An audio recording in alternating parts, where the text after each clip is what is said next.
the goddess Asherah. Up until 100 years ago, the very existence of Asherah was often denied by historians and Bible scholars.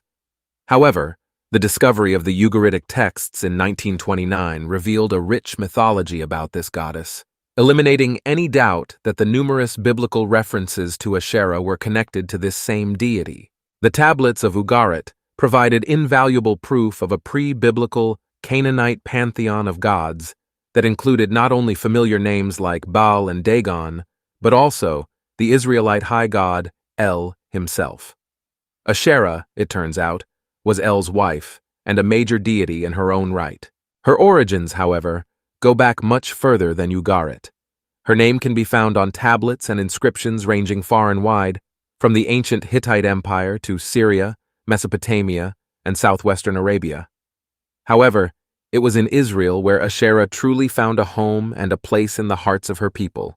Asherah was not merely a Canaanite goddess, she was, in every way that matters, an Israelite goddess.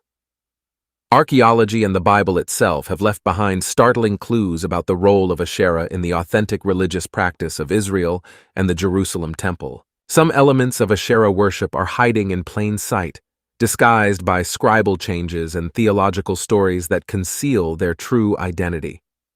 The oldest known references to Asherah come from Mesopotamia, where she is called by the name Ashratu or Ashiratum. She is mentioned in a large variety of inscriptions and cylinder seals as the consort of Amuru, a Babylonian god who personified the West, the land of the Amorites, and was known as the Lord of the Mountain. Ashratu herself bore the epithet Lady of the Steppe, in reference to her origins in the Amorite steppes. Babylonian records indicate that Ashratu was highly venerated during the first Babylonian dynasty, the dynasty of Hammurabi, who was an Amorite himself. Ashratu had her own temple and her own priests in Babylon.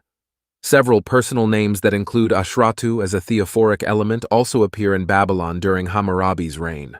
From Mesopotamia, the worship of Asherah spread to the Hittites and Canaanites.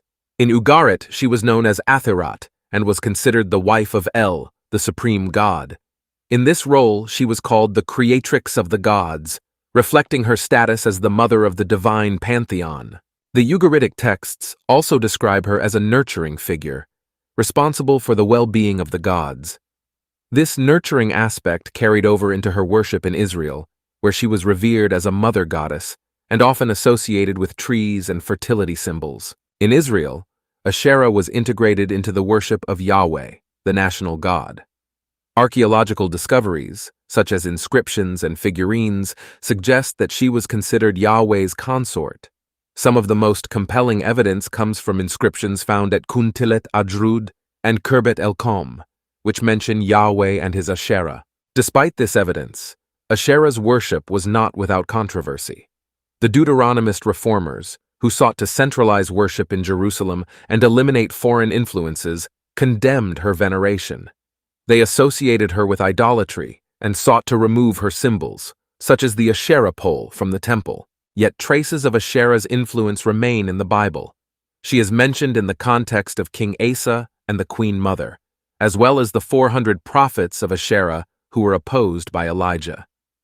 The reforms of King Manasseh and the counter-reforms of King Josiah also highlight the struggle between her worship and the centralizing efforts of the Deuteronomist. Despite these efforts, Asherah's legacy endured. Elements of her worship can be seen in symbols such as the menorah and in Christian art depicting Mary and Jesus. Scholars also suggest that the figure of Lady Wisdom in the Book of Proverbs may have roots in Asherah worship. As we have seen, Asherah was a significant and influential goddess whose presence spanned multiple cultures and regions.